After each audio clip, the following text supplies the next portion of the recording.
അപ്പൊ നാളെയാണ് നമ്മുടെ ബിസിനസ് എക്സാമിലെ. അപ്പൊ ഒരുപാട് കൺഫ്യൂഷൻസും ഒരുപാട് ഡൗട്ട്സും ഒരുപാട് തലയിൽ ഇങ്ങനെ വട്ടം കറങ്ങിയിരിക്കാന്നുള്ള കാര്യം എനിക്കറിയാം. അപ്പൊ നമ്മൾ ഡിസ്കസ് ചെയ്യാൻ പോകുന്നത് കുറച്ച് വൺ വേർഡ് ക്വസ്റ്റ്യൻസ് ആണ്. അപ്പൊ ഇത് 1 മാർക്കിന് മാത്രമല്ല ചോദിക്കുന്നത്, 1, 2, 3, 4 മാർക്സിന് വരെ 5 മാർക്സിന് വരെ എക്സ്പെക്ട് ചെയ്യാൻ പറ്റുന്ന ക്വസ്റ്റ്യൻസ് ആണ് നമ്മൾ ഇവിടെ ഡിസ്കസ് ചെയ്യാൻ പോകുന്നത്. അതും ഈസി ആയിട്ട് തന്നെ നമുക്ക് പഠിക്കാം, ഒരുപാട് ഡീറ്റെയിലിംഗ് ഇല്ലാതെ വളരെ സിമ്പിൾ ആയിട്ട് ജസ്റ്റ് 1 വേർഡ് ആൻസേഴ്സ് പോലെയുള്ള രീതിയിലാണ് നമ്മൾ ഡിസ്കഷൻസ് പോകുന്നത്. ഓക്കെ, അപ്പൊ എല്ലാവരും through out the video watch ചെയ്യുക, കാരണം അത്രയും ഇമ്പോർട്ടന്റ് ആയിട്ടുള്ള ടോപ്പിക്സ് ആണ് നമ്മൾ ഡിസ്കസ് ചെയ്യാൻ പോകുന്നത്. അപ്പൊ ഫസ്റ്റ് ചാപ്റ്ററിൽ നിന്ന് തന്നെ തുടങ്ങാം അല്ലെ. Business, trade and commerce. Match the following type questions നിങ്ങൾക്ക് ഒരുപാട് കാണാൻ പറ്റുന്നതാണ്. അങ്ങനെ ഒരു ക്വസ്റ്റ്യൻ കാണുകയാണെങ്കിൽ രക്ഷപ്പെട്ടു എന്ന് തന്നെ നമുക്ക് വിചാരിക്കാം, ബിക്കോസ് അത് ഈസി ആയിട്ട് നമുക്ക് ആൻസർ ചെയ്യാൻ പറ്റും അല്ലെ.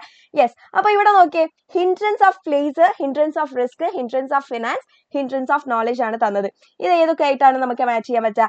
ഹിൻഡ്രൻസ് ഓഫ് പ്ലേസ് എന്ന് പറയുന്നത് ട്രാൻസ്പോർട്ട് ആണ്. റിസ്ക് എന്ന് പറയുന്നത് ഇൻഷുറൻസ് ആണ്.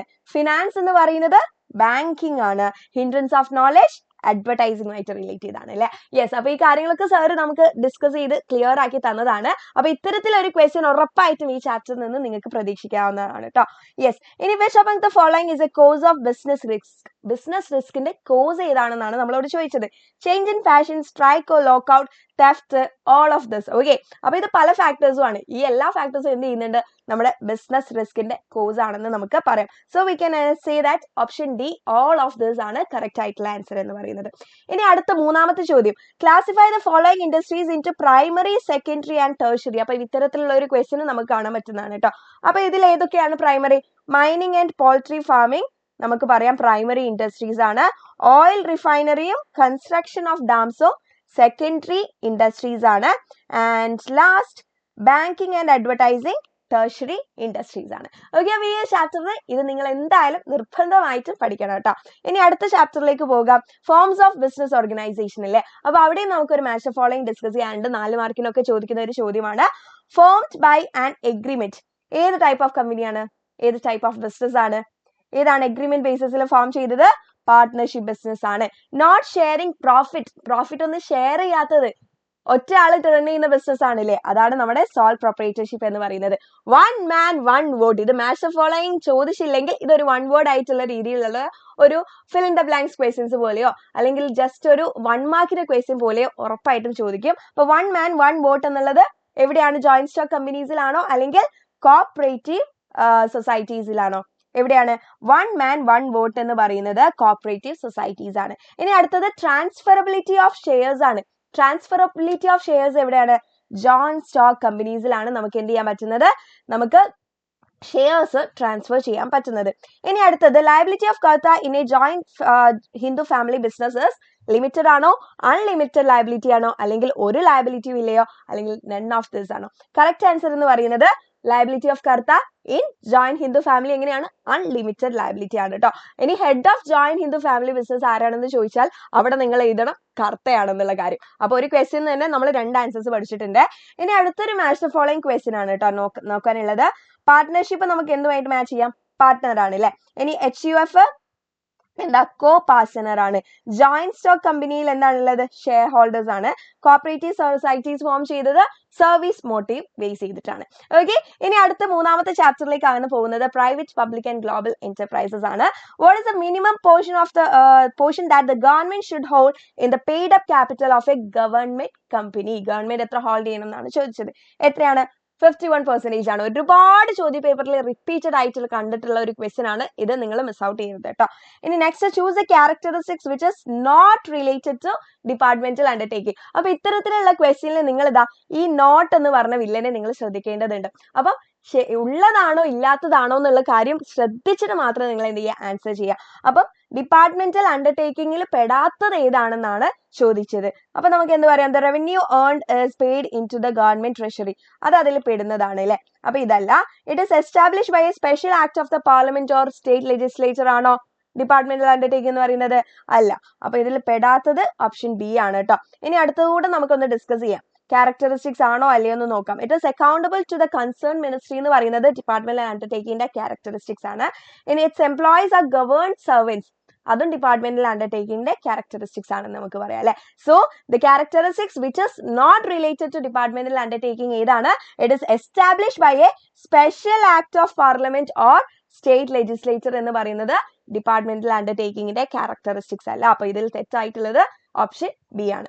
ഇനി നെക്സ്റ്റ് ബിസിനസ് സർവീസിലേക്കാണ് നമുക്ക് പോകാനുള്ളത്. ഇവിടെ നമുക്കൊരു മാച്ച് ദ ഫോളോയിങ് ഡിസ്കസ് ചെയ്യാണ്ട്. മേക്ക് ഗുഡ് ദ ലോസ്, അത് ഏതാണ്? ഇൻഡെംനിറ്റി ആണ് അല്ലെ. നിയറസ്റ്റ് റീസൺ ഫോർ ലോസ് എന്ന് പറയുന്നത് കോസ പ്രോക്സിമ ആണ്. Reasonable steps to minimise loss എന്ന് പറയുന്നത് എന്താണ്? മിറ്റിഗേഷൻ ആണ്. The insurers shares the loss ഏതിലാണ്? കോൺട്രിബ്യൂഷൻ ആണ് അല്ലെ. Okay, next very small aperture terminal that is VSAT. Satellite based dash എന്താണ് ചോദിച്ചത്? റെയിൽ ട്രാൻസ്പോർട്ട് സർവീസ് ആണോ, കമ്മ്യൂണിക്കേഷൻ സർവീസ് ആണോ, ബാങ്കിങ് സർവീസ് ആണോ, അല്ലെങ്കിൽ എയർ ട്രാൻസ്പോർട്ട് സർവീസ് ആണോ? വെരി സിമ്പിൾ, അത് കമ്മ്യൂണിക്കേഷൻ സർവീസ് ആണ് അല്ലെ. ഇനി അടുത്ത which one of the following is not a form of e banking services? Villain ഇവിടെ ഉണ്ട് കേട്ടോ. Not a form of e banking services എന്നാണ് ചോദിച്ചത്. ഇ ബാങ്കിങ് സർവീസസിൽ അല്ലാത്തത്, പെടാത്തത് ഏതാണെന്നാണ് ചോദിച്ചത്. അപ്പൊ ATM ഏതാണ്? ഇ ബാങ്കിങ് സർവീസ് ആണ്. Point of sale POS E banking services ആണ്. ഇലക്ട്രോണിക് ഫണ്ട്സ് ട്രാൻസ്ഫർ ഏതാ? ഇ ബാങ്കിങ് സർവീസസ് ആണ്. ഇതിൽ പെടാത്ത ആളെന്ന് പറയുന്നത് ചെക്ക് ആണ്. അതെന്തല്ല? ഇ ബാങ്കിങ് സർവീസ് അല്ല. ഇനി അടുത്ത chapter emerging modes of business ആണ് കേട്ടോ. അപ്പൊ ഇവിടെ നമുക്ക് ഉറപ്പായിട്ടും ഇത്തരത്തിലൊരു ചോദ്യം നമുക്ക് പ്രതീക്ഷിക്കാം. ഇങ്ങനെ ഒരു ചോദ്യം ഇല്ലാതെ ഈ ചാപ്റ്ററിൽ നിന്ന് ക്വസ്റ്റ്യൻസ് ചോദിക്കാറില്ല. Okay, Milka bakery ordered 1000 packet of bread from Vimala bread company through online. ഒരു ബിസിനസ് മറ്റൊരു ബിസിനസ്സിൽ നിന്നാണ് അല്ലേ വാങ്ങിയത്. അപ്പൊ ഇത് B2B, ബിസിനസ് ടു ബിസിനസ് ആണ്. The manager of Milka bakery bought a mobile through Flipkart എന്നാണ് പറയുന്നത്. ഓൺലൈൻ വഴി ആണ് അല്ലെ. അപ്പൊ ബിസിനസ് ടു കൊമേഴ്സ് ആണ്. Milka bakery pays their employees salary through the bank account. എംപ്ലോയീസിന് സാലറി കൊടുക്കുന്നത് ബിസിനസ് ടു എംപ്ലോയീസ് ആണ്. ഇനി Milka bakery paid the taxes online. Taxes government ആണ് അല്ലെ. അപ്പൊ ബിസിനസ് ടു ഗവൺമെന്റ് ആണ്. ക്ലിയർ? യെസ്. ഇനി suggest any 2 payment mechanism used in ഈ ബിസിനസ്. നമുക്ക് ഏതൊക്കെ പറയാം? നമ്മുടെ ഡെബിറ്റ്, അതേപോലെ ക്രെഡിറ്റ് കാർഡ്, UPI ഒക്കെ എക്സാമ്പിൾസ് ആയിട്ട് പറയാവുന്നതാണ്. ഇനി അടുത്തത് social responsibility of business and business ethics എന്ന ചാപ്റ്ററിലാണ് നമുക്ക് ഡിസ്കസ് ചെയ്യാനുള്ളത്. അപ്പൊ റിട്ടേൺ ഓൺ ഇൻവെസ്റ്റ്മെന്റ് എന്ന് പറയുന്നത് ആരുടെ റെസ്പോൺസിബിലിറ്റി ആണ്? ബിസിനസിന്റെ റെസ്പോൺസിബിലിറ്റി ടുവേർഡ്സ് ആരാണ്? റിട്ടേൺ ഓൺ ഇൻവെസ്റ്റ്മെന്റ് എന്ന് പറയുന്നത് യെസ്, നമ്മളെ ഓണേഴ്സിന് ബിസിനസ് കൊടുക്കേണ്ടതാണ് അല്ലെ. എന്ത്? അവരുടെ ഇൻവെസ്റ്റ്മെന്റിലെ റിട്ടേൺ. ഇനി ഫെയർ വേജസ് എന്ന് പറയുന്നത്, ഫെയർ വേജസ് നമുക്ക് ആരുമായിട്ട് മാച്ച് ചെയ്യാം?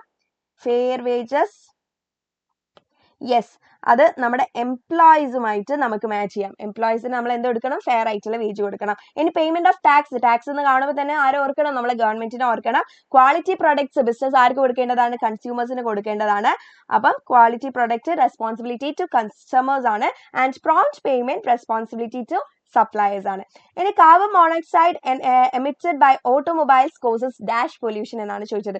വാട്ടർ ആണോ, ലാൻഡ് ആണോ, നോയ്സ് ആണോ, എയർ ആണോ? വെരി സിമ്പിൾ, എയർ പൊല്യൂഷൻ ആണ് അല്ലെ. അപ്പൊ പൊല്യൂഷൻ റിലേറ്റ് ചെയ്തിട്ടും നമുക്കൊരു ക്വസ്റ്റ്യൻ ഈ ചാപ്റ്ററിൽ നിന്ന് പ്രതീക്ഷിക്കാം കേട്ടോ.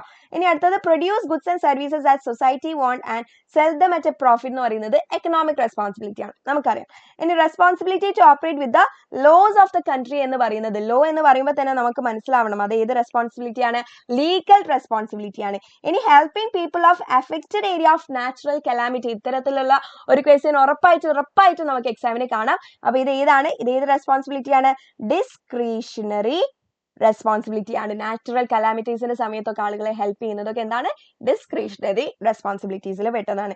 ഇനി ഫോർമേഷൻ ഓഫ് എ കമ്പനിയിലെ മെമ്മോറാൻഡം ഓഫ് അസോസിയേഷനും ആർട്ടിക്കിൾ ഓഫ് അസോസിയേഷനും ചോദിക്കാത്ത ചോദ്യങ്ങൾ ഉണ്ടാവില്ല അല്ലെ. അപ്പൊ MOA എന്ന് പറഞ്ഞാൽ എന്താണ് അത് ചെയ്യുന്നത്? Memorandum of association define objectives of a company, ഒരു കമ്പനിയുടെ ഒബ്ജക്റ്റീവ്സ് ഡിഫൈൻ ചെയ്യാണ് ചെയ്യുന്നത്. ആർട്ടിക്കിൾ ഓഫ് അസോസിയേഷൻ എന്താ ചെയ്യുന്നതെന്ന് വെച്ചാൽ റൂൾസ് റിഗാർഡിംഗ് ഇന്റേണൽ മാനേജ്മെന്റ് പറയാണ് ചെയ്യുന്നത്. ഇനി പ്രോസ്പെക്ടസ് എന്ന് പറഞ്ഞാൽ എന്താണ്? It is invitation to public by a company, എന്തിനു വേണ്ടിയിട്ട്? To subscribe its shares or debentures. ഇനി സർട്ടിഫിക്കറ്റ് ഓഫ് ഇൻകോർപ്പറേഷൻ എന്താണ്?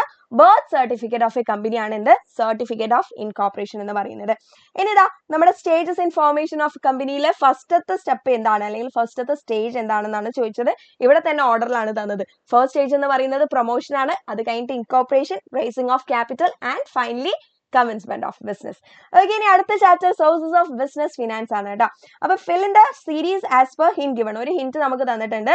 ഇക്വിറ്റി ഷെയർസ് എന്ന് പറയുന്നത് ഓൺഡ് ക്യാപിറ്റൽ ആണ് അല്ലെ. യെസ്. അപ്പൊ ഡിബെഞ്ചേഴ്സ് എന്താണ്? ഡിബെഞ്ചേഴ്സ് ബോറോഡ് ആണ്. ഇനി identify the internal source of finance from the following. താഴെ തന്നിരിക്കുന്നതിൽ ഇന്റേണൽ സോഴ്സ് ഏതാണെന്നാണ് ചോദിക്കുന്നത്. റീറ്റെയിൻ ഏർണിംഗ് ആണോ, ഡിബെഞ്ചർ ആണോ, ടേം ലോൺസ് ആണോ, പബ്ലിക് ഡിപ്പോസിറ്റ് ആണോ? യെസ്, കറക്റ്റ് ആൻസർ എന്ന് പറയുന്നത് റീറ്റെയിൻഡ് ഏർണിംഗ്സ് ആണ്. ബാക്കിയെല്ലാം എന്താണ്? എക്സ്റ്റേണൽ സോഴ്സസ് ആണ്. എക്സ്റ്റേണൽ സോഴ്സസ് ആണ്. ക്ലിയർ? യെസ്. ഇനി സ്മോൾ ബിസിനസ് ആൻഡ് ഓൺടർപ്രണർഷിപ്പ് ഡെവലപ്മെന്റിലേക്കാണ് നമുക്ക് പോകാനുള്ളത്. Apex bank set up in India to provide financial assistance small business organisation. ചെറിയ ബിസിനസ് ഓർഗനൈസേഷന് സപ്പോർട്ട് കൊടുക്കാൻ വേണ്ടിയിട്ട് വന്ന ഇന്ത്യയിലെ അപ്പെക്സ് ബാങ്ക് ഏതാണെന്നാണ് ചോദിക്കുന്നത്. അതേതാണ്? സിഡ്ബി ആണ് അല്ലെ, small industries development bank of India ആണ്. ഇനി അടുത്തത് only international non governmental organisation ആണ് കേട്ടോ. International non governmental organisation of micro small and medium enterprise in India ഏതാണ്? നബാർഡ് ആണോ, സിഡ്ബി ആണോ, WSMI ആണോ, അല്ലെങ്കിൽ UTI ആണോ? യെസ്, നമ്മുടെ വാസ്മി ആണ് കേട്ടോ. World association for small and medium enterprises. അപ്പൊ ഇതിന്റെ ഫുൾ ഫോം കൂടി നിങ്ങൾ എന്ത് ചെയ്യണം? നിർബന്ധമായിട്ടും പഠിച്ചു വെക്കണം. ഇനി എക്സാമ്പിൾസ് ഓഫ് ട്രഡീഷണൽ ഇൻഡസ്ട്രീസിൽ ഏതൊക്കെ പെടും?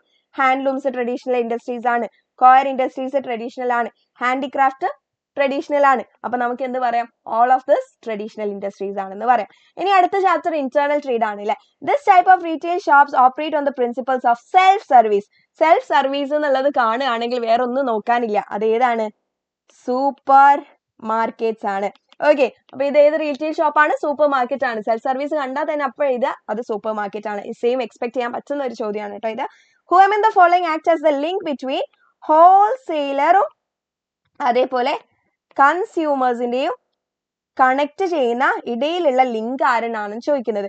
ലിങ്ക് ആരാണ്? നമുക്കറിയാം, റീറ്റെയിലർ ആണ് അല്ലെ, ഇവരെ രണ്ടുപേരെയും കണക്ട് ചെയ്യുന്നത്. ഓക്കെ, അപ്പൊ ഇത്തരത്തിൽ നമുക്ക് ക്വസ്റ്റ്യൻസ് ഈ ഒരു ചാപ്റ്ററിൽ നിന്ന് പ്രതീക്ഷിക്കാവുന്നതാണ്.